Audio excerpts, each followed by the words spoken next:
Welcome to Zoe Stories. A trip to my uncle's house ended with me living as a girl. I never expected that 2 weeks at my Uncle Mark's house would change everything. A quiet, introverted teenager of 16, I had spent most of my life in the shadows, watching others with a sense of curiosity but little involvement.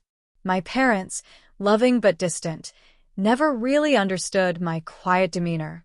I preferred books over parties and video games over sports, and while my friends had their fair share of bold personalities, I was content staying out of the limelight. Uncle Mark was different. He was always the life of the party, a man who knew how to charm anyone and never seemed afraid to step out of his comfort zone. He was everything I wasn't: confident, charismatic, and always chasing the next big adventure. The first time he'd invited me to visit him for the summer, I had been a bit nervous, unsure of how I'd fit into his high-energy lifestyle. But after a few days at his place, I realized there was a lot more to him than his laid-back exterior.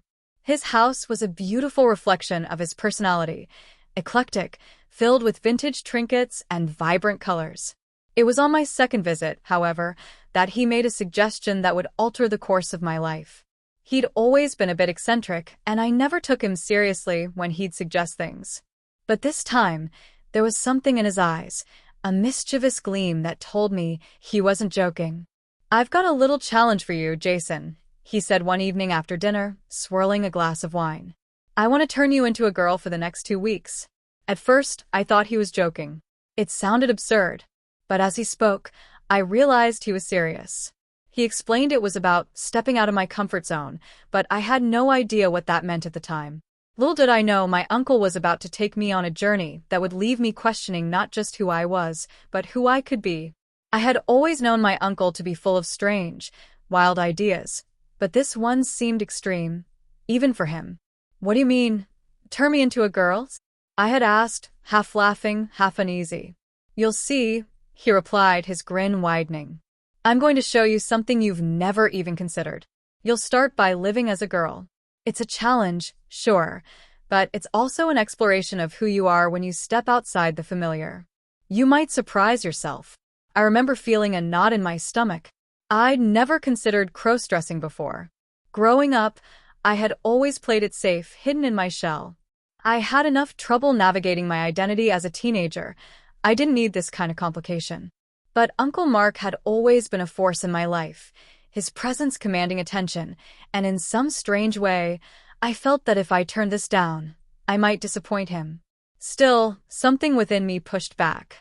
"What exactly are we talking about here?" I asked, wanting to understand more clearly. "Well, you'll start by dressing up as a girl," he said. "We'll do the works, clothes, makeup, everything. You'll spend the next 2 weeks in this new role. At the end of it, I want you to tell me what you've learned about yourself." I was taken aback.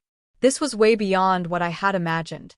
But I agreed, unsure of what I was getting myself into, telling myself it would be a fun, silly experiment. I could go along with it, I thought, just for a laugh. How bad could it be? Uncle Mark led me to his spare room the next morning, revealing a suitcase filled with women's clothes. The very sight of the dresses, skirts, and heels made my stomach churn. But there was no turning back. He looked at me with an amused yet challenging expression. "Let's get started, shall we?" The first few days were a blur of confusion and self-consciousness. I had never worn anything remotely feminine before, and it felt entirely unnatural to slip into a dress. The fabric clung to me in unfamiliar ways, and I felt exposed, as if everyone could see that I wasn't really me anymore. Uncle Mark insisted that I wear makeup every day. At first, I could hardly apply the basics: foundation, mascara, and a little lipstick. He was patient with me, coaching me through each step as if it were a lesson.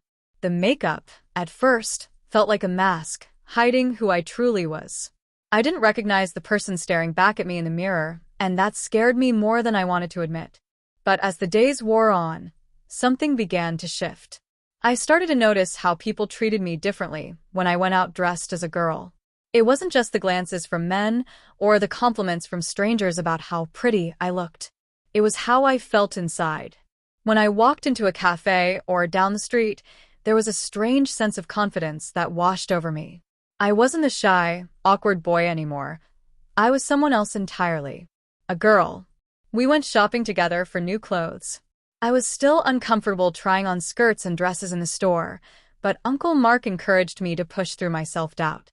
"You're doing great," he'd say after each successful outfit change. "You're starting to look natural." It felt like I was shedding layers of the person I thought I was. I started to take pride in how I looked.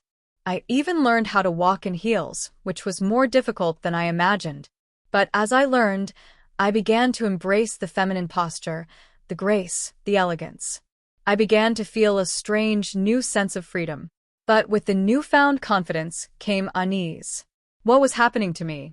Was this just a phase? What if I couldn't go back to being the person I was before?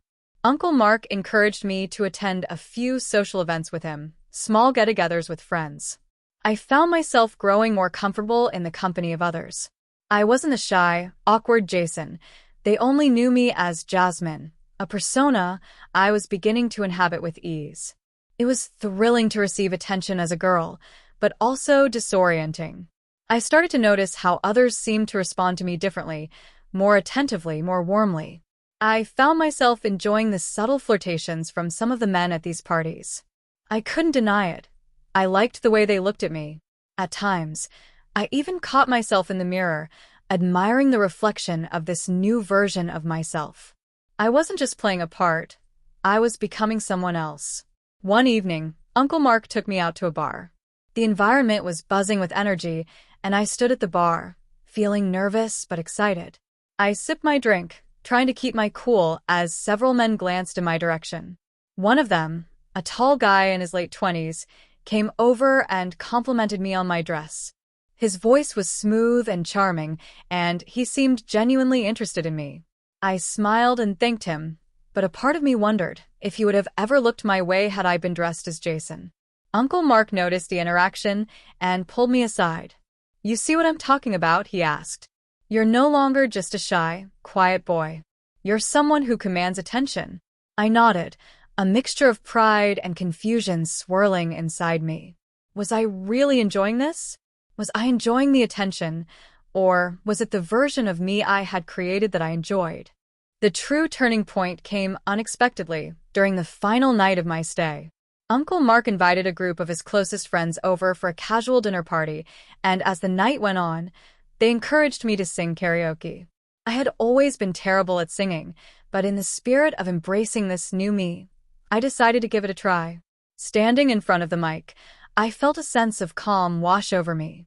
The crowd cheered, and as the music started, I sang a song I didn't even know very well. But as the song progressed, something inside me clicked. I wasn't pretending anymore. I was Jasmine, this new version of me that I had come to embrace. I sang with confidence, and for the first time, I felt like I was exactly where I was supposed to be. The room erupted in applause when I finished.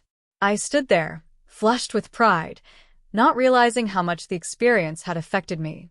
I had crossed a line, and there was no going back now. Uncle Mark approached me after the performance, grinning. "You've come a long way in just 2 weeks. I knew you had it in you." As I stood there, catching my breath, I realized that I wasn't sure where the old Jason had gone. I wasn't sure who I was anymore. But for the first time, I felt truly alive. The following morning, the reality set in. My 2-week transformation was coming to an end, and as I stood in front of the mirror one last time, I found myself looking at a stranger. Jasmine, the girl I had become, was looking back at me, and for a moment, I couldn't distinguish between her and the person I had been before. Was I still Jason, or was I something else entirely? Uncle Mark didn't pressure me to make any quick decisions. Instead, he left me to reflect on everything that had happened. It wasn't just about the clothes or the makeup, it was about how I felt in my own skin, how I was starting to understand myself in ways I never had before. I didn't have all the answers when I left Uncle Mark's house, but I knew this experience had changed me.